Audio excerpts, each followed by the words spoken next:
Bentukan alias konstruksi. Bentukan yang pertama ialah, sebagai sudah saya kemukakan, bahwa maksud pergerakan kita haruslah suatu masyarakat yang adil dan sempurna, yang tidak ada penindasan dan penghisapan, yang tidak ada kapitalisme dan imperialisme. Kita bergerak, begitulah tadi juga sudah saya katakan, tidak hanya ideal yang ngalamun, tetapi karena kita ingin perbaikan nasib. Kita bergerak karena kita tidak sudi kepada sistem kapitalisme dan imperialisme yang membuat kita papa dan membuat segundukan manusia tenggelam dalam kekayaan dan harta. Dan karena kita ingin sama rata merasakan lezatnya buah-buah dari kita punya masyarakat sendiri, kita oleh karenanya harus bergerak untuk menggugurkan sistem kapitalisme dan imperialisme. Dengan syarat yang pertama untuk menggugurkan sistem kapitalisme dan imperialisme, syarat yang pertama ialah kita harus merdeka. Kita harus merdeka agar supaya kita bisa leluasa bercancut taliwondo menggugurkan sistem imperialisme dan kapitalisme. Kita harus merdeka agar supaya kita bisa leluasa mendirikan suatu masyarakat baru yang tiada kapitalisme dan imperialisme. Selama kita belum merdeka, selama kita belum bisa leluasa menggerakkan kita punya badan, kita punya tangan, kita punya kaki, selama kita masih terhalang di dalam segala kita punya gerak bangkit, tidak bisa kiprah sehebat-hebatnya. Selama itu maka kita tidak bisa habis-habisan tenaga menghanyut sistem kapitalisme dan imperialisme. Selama itu maka kapitalisme dan imperialisme akan tetap sebagai raksasa yang maha sakti bertahta di atas singgasana kerezekian Indonesia. Tidak bisa digugurkan daripada singgasana itu hingga mati menggigit debu. Dapatkah Rama Wijaya mengalahkan Rahwana Dasamuka? Jikalau Rama Wijaya itu misalnya terikat kaki dan tangannya, tak dapat ia mementangkan ia punya jemparing, dan tak dapat melepaskan ia punya senjata. Rakyat yang tidak merdeka adalah rakyat yang sesungguh-sungguhnya tidak merdeka. Segala gerak bangkitnya adalah tidak merdeka. Segala kemampuannya, segala pikirannya, ya segala rohnya dan nyawanya adalah tidak merdeka. Mau ini tidak leluasa, mau itu tidak leluasa, mau ini ada ranjau, mau itu ada jurang, mau mengeluarkan kritik ada artikel 154 sampai 157 dari buku hukum siksa. Mau menganjurkan kemerdekaan ada artikel 153, mau menggerakkan kaum buruh terancam artikel 161 bis. Mau mengadakan aksi radikal gampang dicap berbahaya bagi keamanan umum. Mau memajukan perniagaan ada rintangan bea.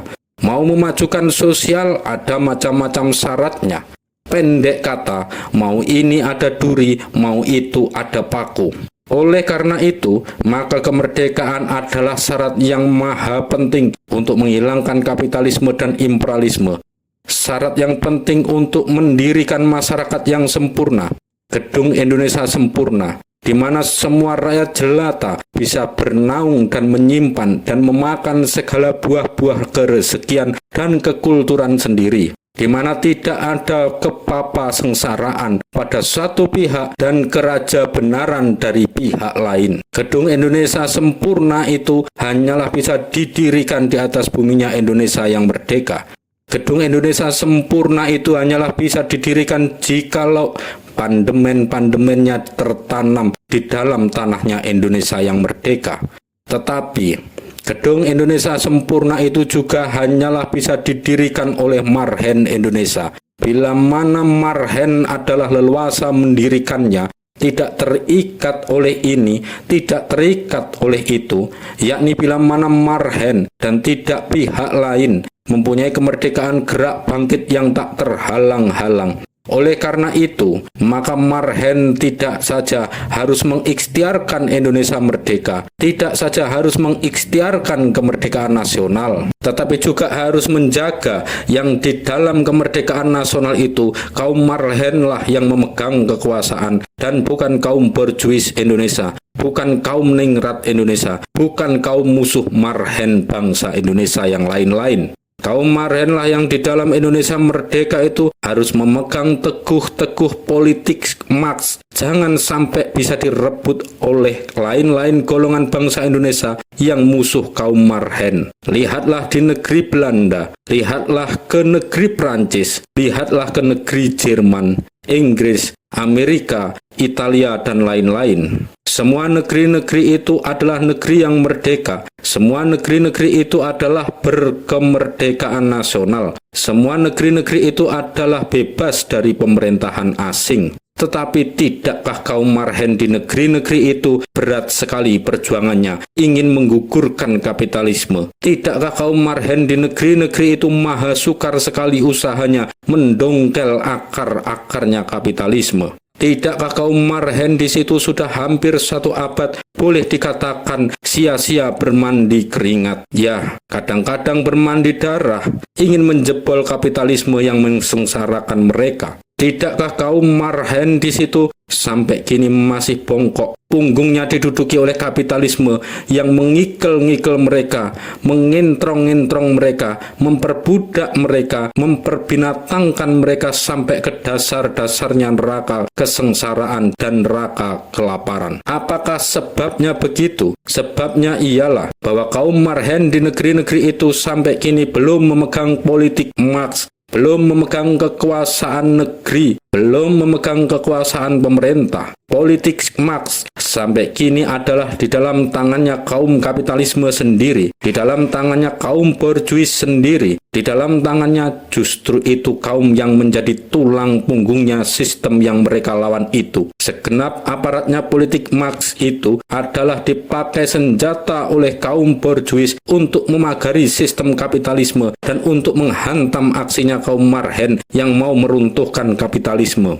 Banjirnya pergerakan kaum marhen itu saban-saban menjadi uaplah sama sekali karena panasnya angin sium yang keluar dari politik Marxnya kaum borjuis. Maka oleh karena itulah semboyan pergerakan radikal daripada kaum marhen di negeri-negeri itu kini adalah nar de politik Marx, ke arah kekuasaan pemerintah. Kekuasaan pemerintahan itulah yang kini lebih dulu mereka kejar. Kekuasaan pemerintahan itulah yang kini lebih dulu mau mereka rebut dari tangannya kaum borjuis. Dengan kekuasaan pemerintahan di dalam tangannya sendiri, dengan senjata pamungkas di dalam tangan sendiri, maka kaum marhen Eropa akan gampang membinasakan stelsel kapitalisme, memelentingkan kapitalisme dari pundaknya yang telah berabad-abad diperkudakan itu. Kaum borjuis yang tangannya hampa, yang politik Marxnya direbut oleh kaum marhen Eropa, kaum borjuis yang demikian itu akan menjadi seperti singa yang hilang giginya, dan hilang kukunya, hilang guruhnya, dan hilang perbawanya, hilang tenaganya, dan hilang kuasanya.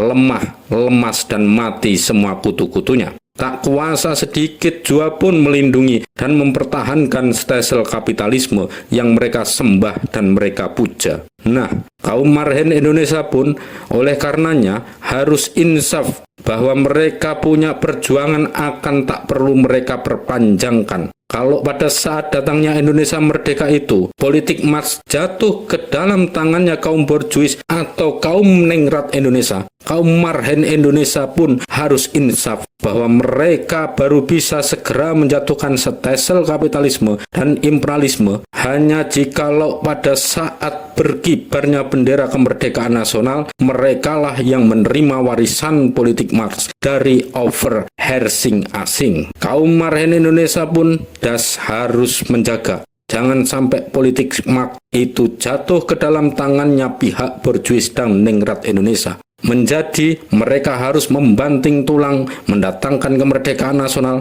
membanting tulang menjelmakan kemerdekaan negeri Indonesia. Tetapi dalam pada membanting tulang mendatangkan kemerdekaan negeri Indonesia itu, mereka harus awas, dan sekali lagi awas, jangan sampai gedung yang mereka dirikan itu kaum borjuis dan ningratlah yang memasukinya. Dalam pada berjuang habis-habisan mendatangkan Indonesia merdeka itu, kaum marhen harus menjaga jangan sampai nanti mereka yang kena getah, tetapi kaum borjuis atau kaum ningrat memakan nangkanya. Oh, memang pekerjaan berat mendatangkan Indonesia merdeka buat sebagian besar hanya kaum marhen lah yang bisa melaksanakannya. Pekerjaan berat itu buat sebagian besar hanya kaum rakyat jelata lah yang bisa menyelesaikannya. Pekerjaan berat itu memang adalah mereka punya riwayat pekerjaan, mereka punya riwayat kewajiban, mereka punya riwayat bagian. Pekerjaan berat itu memang mereka punya historic tax. Memang di atas sudah saya katakan bahwa semua perubahan-perubahan besar di dalam riwayat dunia yang akhir-akhir ini adalah dihantarkan oleh masa aksi, diparajikan oleh masa aksi, artinya diparajikan oleh aksinya rakyat jelata yang berkobar-kobaran semangat menyundul langit. Tetapi riwayat dunia pun telah memberi contoh-contoh, misalnya di negeri Prancis, bahwa rakyat jelata itu karena kurang awasnya, kurang bewus, kurang pimpinannya suatu partai rakyat jelata yang sejati, akhirnya kecele menjadi pengumpas nangka belaka yang kena getah, tetapi tidak merasakan nangkanya. Moga-moga rakyat jelata Indonesia jangan sampai menambah contoh-contoh riwayat dunia itu dengan satu contoh lagi yang baru. Moga-moga rakyat jelata Indonesia dan selamanya awas, dan sekali lagi awas. Klasen Street, adakah das saya kini mengutamakan Klasen Street? Saya belum mengutamakan Klasen Street antara bangsa Indonesia dengan bangsa Indonesia. Walaupun tiap-tiap nafsu kemodalan di kalangan bangsa sendiri kini sudah saya musuhi.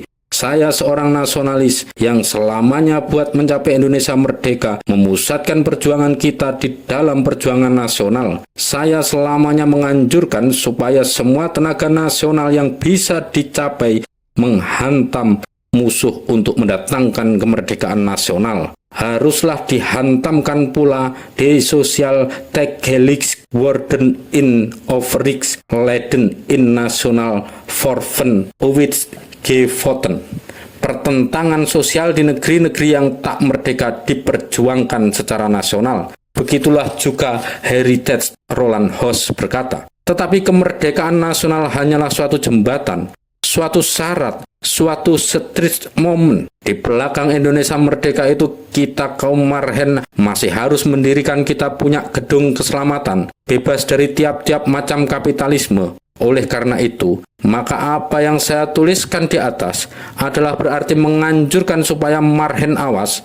Saya menganjurkan jangan sampai marhen nanti menjadi pengupas nangka yang hanya mendapat bagian getahnya saja. Saya menganjurkan supaya buah politik Marx yang nanti oleh marhen dipegangnya dan dimakannya. Saya seorang nasionalis, tetapi seorang nasionalis marhen yang hidup dengan kaum marhen, mati dengan kaum marhen. Nah, saya bisa menutup bagian 6 dari tulisan ini dengan mengulangi apa sarinya. Mengulangi bahwa pertama tujuannya pergerakan marhen haruslah suatu masyarakat sonder kapitalisme dan imperialisme. Bahwa kedua jembatan ke arah masyarakat itu adalah kemerdekaan negeri Indonesia. Bahwa ketiga marhen harus menjaga yang di dalam Indonesia merdeka itu marhenlah yang menggenggam politik Marx, menggenggam kekuasaan-kekuasaan pemerintahan. Inilah bentukan-bentukan dari kita punya pergerakan yang harus sangat kita perhatikan.